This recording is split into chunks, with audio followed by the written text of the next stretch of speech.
Now, design is all around us, from toothbrushes to soup cans, from aircraft interiors to this very beautiful auditorium. It is a part of our everyday life.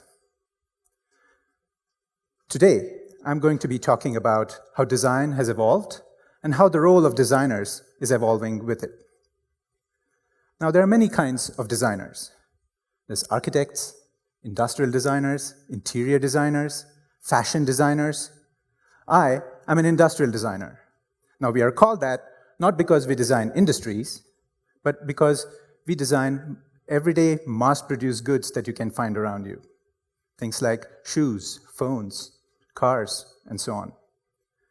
Now, because design can mean so many things to so many people, it can be quite confusing. And I too was in a state of confusion in the beginning of my career. About 15 years ago, I was an international student from India studying in Australia. And I was enrolled in my first year of the industrial design program. And I remember that semester we had studied art history, we had studied CAD modeling, and we had a studio class where we had to make a chair completely out of cardboard. But I wasn't sure the curriculum was for me. I wasn't sure it was taking me where I wanted to go. So I walked into my professor's office and expressed my doubts. So he said, "My dear man, what do you think you would like to be designing?" And with all the passion and sincerity of an 18-year-old, I said, "I want to be making time machines." I still remember the expression of disbelief on my professor's face. I did, however, complete my industrial design degree. And while I have not designed a time machine yet, I would like to take us back and forth through time during this talk. Now, the more I design and interact with designers, I find that we are all in this career because we want to make our dreams come true. Not just the dreams we have for ourselves, but the dreams we have for others. Designers develop the ability to empathize with someone else, to be able to put ourselves in someone else's shoes and look at life from their perspective, perhaps solve some of their problems. And when we come up with solutions, we in the industry like to put our ideas through a couple of lenses to make sure they really work. These tend to be the lenses of feasibility, viability, and desirability. With feasibility, for instance, we check if it's technologically feasible. With viability, we see if it's viable from a financial standpoint, from an organizational standpoint. And with desirability, we check if people would really love what we've made. And that's a key aspect of what designers bring to the table. Designers make things desirable. Now, the artifacts that we have around us are an expression of our culture. So much so that it seems even the way we catalog time in our heads is based on the kind of objects we find around us. Consider, for instance, how movies of a different period are produced. It's the same actor, right? Change his clothes, give him different objects to hold, and now he represents a character from a different era. Right? And because we love our objects and tools and shoes and utensils, I began to think, what is it about objects that is so desirable? What is it about the artifact that's so alluring? And the more I pondered about this, I realized that the story of design and tools and objects runs in parallel with the story of human evolution. Consider, for instance, these crude old stone tools. They helped us hunt. They helped us fight predators. We designed pots and pans and utensils, and that helped us cook, share, store.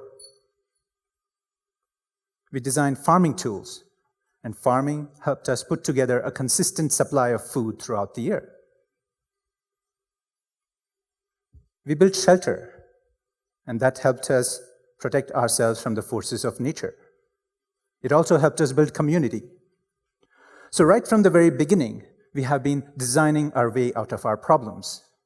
We've harnessed the power of nature, and we've built civilization as we know it today. Now, the civilization that we know of today is also hooked on our smartphones and computers and tablets. So much so that it seems they're found in some of the most unlikely places in our homes. But the coming of the digital era changed a lot for the world of design. We now not only found ourselves designing objects, but also the information that people could access through these screens. And now that got me thinking, what is it about information that is so desirable? What makes information so seductive? And the more I researched and pondered about this, I realized that I'd stepped on a story that's much older and grander than the story of human evolution. It seems the story of knowledge and information runs in parallel with the story of the evolution of life itself. Now, from what we know, life developed from single-cell organisms, primitive single-cell organisms, to more complex multicellular systems leading up to animals like ourselves. Now, single-cell organisms such as amoeba were only able to collect information from just around their surroundings through forces that acted on their outer walls. A primitive version of touch, if I may say. As time went by, organisms developed sense organs that gave them the ability to collect information from a distance using senses such as those of sight and sound. That gave them the crucial advantage of time in being able to react and adapt to change. As evolution proceeded, organisms developed memory. Now, one experience could inform the next experience. This was a big leap, the leap of the ability to learn. And as time went by, organs of communication developed. Information could now be transferred from one organism to another, developing community. Consider, for example, how birds chirped when predators came close by, warning each other. And many millennia later, we humans came about. And then we developed language and scripts and writing. Information could now not only be transferred from one generation to the next, but across civilizations, across time. This helped us develop culture as well. And now, we live in the era of the internet, where we each have access to so much information, all at our fingertips. Information that has been accrued over thousands of years of evolution. What a transformation. Now, who would have thought that this grand tale of evolution would lead to the development of cat celebrities? But beyond our penchant for cuteness and entertainment, we are part of what is now being called the service economy. I'm sure you're all aware of services such as Airbnb, Uber, Lyft, and so on. So the coming of this service economy marked the next big change for the world of design. We designers not only found ourselves designing objects and information, but we were now designing services that connect people and experiences. Experiences that go across digital and physical realms.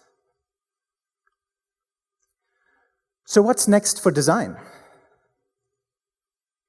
We are no longer in a constant struggle against the forces of nature. Many of our struggles today are against our own nature and the systems that we have created. Consider, for instance, as a society, we're conflicted about taking care of our self-interest versus opening our doors and minds and resources to issues of ethics and morality. As individuals, we are each barraged with so much choice and information, but we are not sure if each of that is meaningful or even true. Businesses today find themselves requiring to disrupt the market or adapt to changes brought about by others' disruptions. And the environment, our wants, have led us to harness the power of nature, but we find ourselves on a trajectory that might deplete the resources that are available to us. But in all this, we humans have grown very powerful. So much so that geologists refer to this era as Anthropocene, the age of humans. where we have become a force of nature ourselves. Now that we are so powerful, the quality of our future depends on the kind of choices we are able to make. Now, there's an innate connection between choices and aspirations. If you think about it, the choices we create today impact our aspirations of tomorrow, quite literally. For most of us, beyond our passions and professions, what we want is based on what we see is available. It's not every day that we dream of a car, make it, build it, and use it. The car of someone's aspirations is generally the one that's available in the market. That's where businesses come in, and they either supplement or complement our aspirations. And guess what? Designers are employed by businesses. So we designers are what the behavioral economist Richard Thaler would refer to as choice architects. We are architects of choice because we make the difference between what is versus what could be. Now that puts us in a position of power. And with great power comes great responsibility. At least that's what Uncle Ben told Spider-Man. But every generation has set certain standards, and the generations that have come after have built upon them. But the transference of standards is so quick today that it's not from one generation to the next, but from one idea to another. Now it is our turn to be developing standards that are balanced in nature.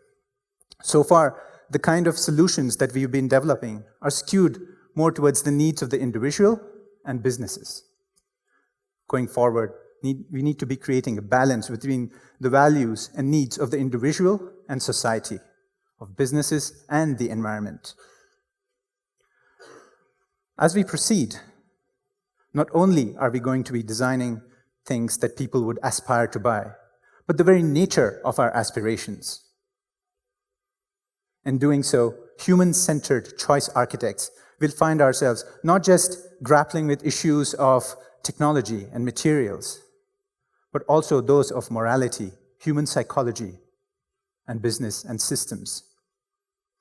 In the past, we've evolved to adapt. We now stand at the cusp of being able to redesign the next stage of our evolution. And in this, I believe that the role of design is going to be in the conscious reshaping of our collective aspirations. Thank you.